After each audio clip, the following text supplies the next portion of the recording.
देती है, हमारा समर्पण ही तय कर देता है कि हम किस माइंडसेट के साथ इस इंडस्ट्री में काम कर रहे हैं। तो मैं यही चीज आप सभी से शेयर करना चाहता हूँ कि देखिए, आरसीएम कोई छोटी मोटी ना संस्था है, ना छोटा मोटा स्वरूप है, और ना ही कोई छोटा मोटा काम है। ये समटाइम हम हमारे पुराने लोगों के साथ जब इस सिस्टम को देख रहे होते हैं तो शायद हमें थोड़ा अजीब सा जरूर लगता है, लेकिन जब आने वाले समय के हिसाब से इसको देखना शुरू करेंगे तो मैं आपको विश्वास दिलाना चाहता हूं, दुनिया में इससे बेहतरीन काम कोई दूसरा आपको दिख नहीं सकता।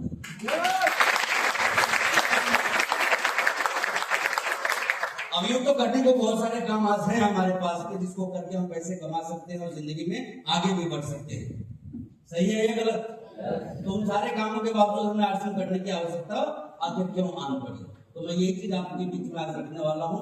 व्हाई टू डू, थोड़ा तेज बोल लीजिए, व्हाई टू डू आरसीएम। देखिए, एक चीज जिसकी चर्चा में अक्सर ना अपने मीटिंग सेमिनारों में किया करता हूँ और आज भी मैं आपके साथ करना चाहता हूँ कि क्या आप जानते हैं कि एक व्यक्ति अपनी जिंदगी में गरीब क्यों होता है?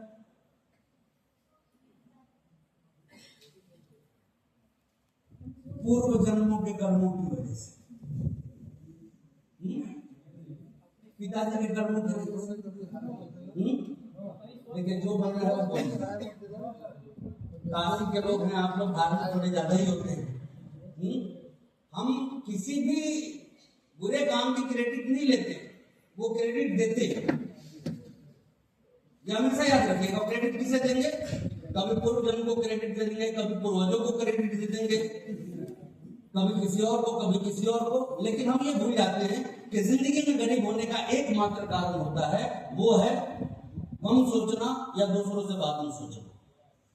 यदि इस एक कमी को हमें से कोई भी व्यक्ति यदि हटा देवे तो वो लाइफ में इतना बड़ा व्यक्ति बन सकता है कि जिसका वो अंदाजा भी नहीं लगा सकता। हम पिछली रोटी खाए हुए लोग होते हैं। कौन से लोग होते हैं? पिछली रोटी खाए हुए लोग होते हैं, जिस वजह से क्या होता है कि नई चीजें, नई अपॉर्चुनिटी जो होती है वो हमारे समझ में नहीं आती है, और जब तक हम समझते हैं तब तक क्या होता है, अपॉर्चुनिटी रही नहीं जाती। और यही चीज मैं आपसे कहना चाहता हूं कि वो चीजें जो कई सालों से लोग समझने का प्रयास कर रहे हैं, करने का प्रयास कर रहे हैं, बड़ी बड़ी अचीवमेंट हासिल कर रहे हैं, यदि आज भी हम समझने को तैयार नहीं है तो कहीं ना कहीं हम एक बहुत बड़ी बेवकूफी कर रहे हैं, और आगे चल के ये बेवकूफी हमें नहीं करना है। दुनिया के बाहरी लोग यदि इस काम को करें मुझे कोई परेशानी नहीं है, लेकिन आरसीएम में शामिल हो, चाहे आपकी इनकम 200 रुपए आ रही हो, चाहे 2 लाख रुपए आ रही हो, बड़े ध्यान से सुनिएगा, आरसीएम में शामिल हो, कभी भी लापरवाही मत कीजिएगा, खास करके तब जब आपने इसको ज्वाइन कर लिया। एक व्यक्ति जिसने ज्वाइन ही नहीं किया, वो मर्जी चाहे जो धारणा बना ले आरसीएम को लेके चलेगा, लेकिन जब आपने ज्वाइन कर लिया है और आपकी धारणाएं काम करने को लेके कमजोर होगी तो कहीं ना कहीं भविष्य में बहुत दिक्कत आपको आने वाली है। सो मैं कुछ चीजें आपसे पूछ सकता हूं, आपकी इजाजत हो तो? आरसीएम क्या है? नेटवर्क मार्केटिंग है, और इसकी शुरुआत कब हुई? Network marketing 1958। अच्छी बात है, 1959 आप सभी को मालूम है, यानी कि तकरीबन कितने साल पहले? लगभग बोलिए, देखिए हम बातचीत कर रहे हैं 65 साल पहले। हाँ। ओके, 60-65 साल पहले किसके समझ में आया ये काम? विकसित देशों को। फिर अमेरिका से धीरे धीरे पूरे यूरोप ने समझा, फिर एशियन कंट्रीज ने किसको समझना शुरू किया, तब आगे चल के ये भारत में भी आए, और हम भारतीयों ने बड़े दिल से स्वीकार किया इसको।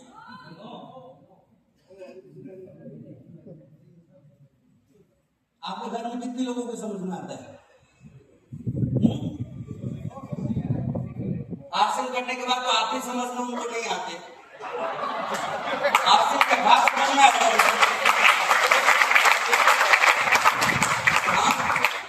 सब टेंशन में। शादी हो गई तो बच्चे टेंशन में, शादी नहीं हुआ है तो माँ पिता की टेंशन में, भाई टेंशन में, रिश्तेदार टेंशन में, दोस्त मित्र टेंशन में, और इतना ही नहीं, जिसको कुरान आप दिखाते हैं वो भी टेंशन है।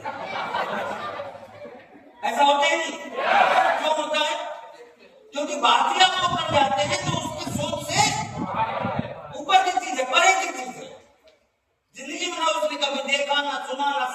और सबसे इंपॉर्टेंट चीज तो ये तीसरा है कि देख तो चलिए, मान लीजिए कि देख लिया, सुन लिया, लेकिन बात समझने की जब आती है तो नेटवर्क मार्केटिंग को कितने लोग समझते हैं?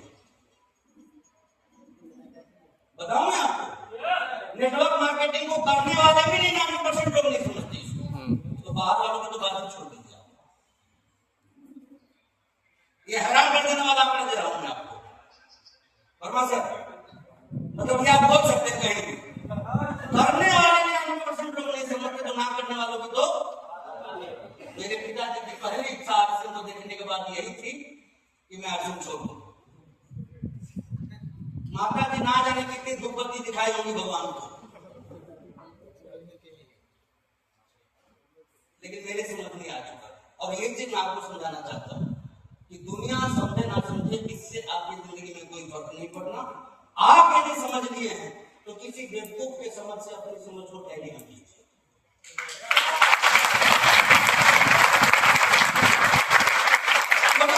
क्या होता है जब कोई चीजें समय से पहले हमारे हाथ में आ जाती है, लोग बाग उसका विरोध करेंगे, और समय से पहले चीजें आ जाने के बाद भी हम उसका फायदा ना उठा पाए, तो इससे बड़ा बदनसीब कोई हो सकता है क्या? आपको बताइए।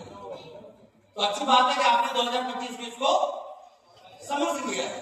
अब बुरी बात क्या हो जाएगी कि 2025 में भी ये चीज समझ में आने के बाद आप 20 साल 30 साल बाद इसको करना शुरू करें या फिर समझना शुरू करें। ये बातें मैं क्यों बोल रहा हूँ, ये अभी थोड़ी देर बाद आपके समझ में आ जाएगी। 12 शुरुआत कब हुई? 1959 में हुई, अमेरिका जैसे कंट्री में हुई। और आप सभी जानते हैं कि इंडस्ट्री में ऐसे ऐसे दिक्कत पड़े हुए हैं जिनकी एक एक महीने की इनकम सैकड़ों करोड़ में। मैं अभी थोड़ी देर बाद प्रेजेंटेशन में दिखा भी दूंगा आप लोगों को कितने में टोटल इनकम नहीं बोल रहा हूं, एक महीने की इनकम की बात कर रहा हूं। और ये सारी चीजें क्या है, अभी शुरुआती स्टेज में है। मैं तो अच्छी तरह जानता हूं कि ये सैकड़ों करोड़ कमाने वाले जो लोग हैं, ये वो लोग हैं जो ऐसे ऐसे कंट्री से हैं जिस देश की आबादी मुगलसराय जितनी नहीं होगी। मतलब मुगलसराय बनारस को मिलाते हैं तो शायद उनके कंट्री की आबादी भी उतनी नहीं है, लेकिन बावजूद इसके वो इतने कमा रहे हैं। किस बात के कमा रहे हैं?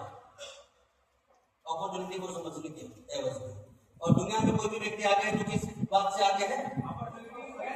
अवसर को यदि कोई व्यक्ति समय पे पकड़ता है, डेफिनेटली वो अपनी जिंदगी में आगे बढ़ता है। और इसीलिए मैं आप सभी से कहना चाहता हूं कि इस आर्टिकल को आने वाले जनरेशन के एक बेहतरीन अवसर को देखते हुए पकड़िए और मजबूत तरीके से कीजिए। अदरवाइज आने वाले टाइम में क्या होने वाला है इसका अंदाजा भी आप नहीं लगा सकते। भारत की आबादी कितनी है? कितनी? 100। जो आप बोलिएगा मैं वही मान के चलूंगा, ठीक है? ये आबादी कम हो रही है ना बढ़ रही है? और रोजगार को लेकर जो आपका मत है वो क्या है? बढ़ रहा है ना कम हो रहा है? तो एक तरफ आबादी हमारी और दूसरी तरफ रोजगार जो है वो। तो ऐसी स्थिति में आने वाले समय में दुनिया में क्या लोगों को देखने को मिलेगा? लोग तो रहेंगे लेकिन काम ही नहीं रहेगा। और सबसे हैरानी वाली बात क्या है कि आज जिन चीजों से लोग पैसे बना रहे हैं, आज जिन चीजों से लोग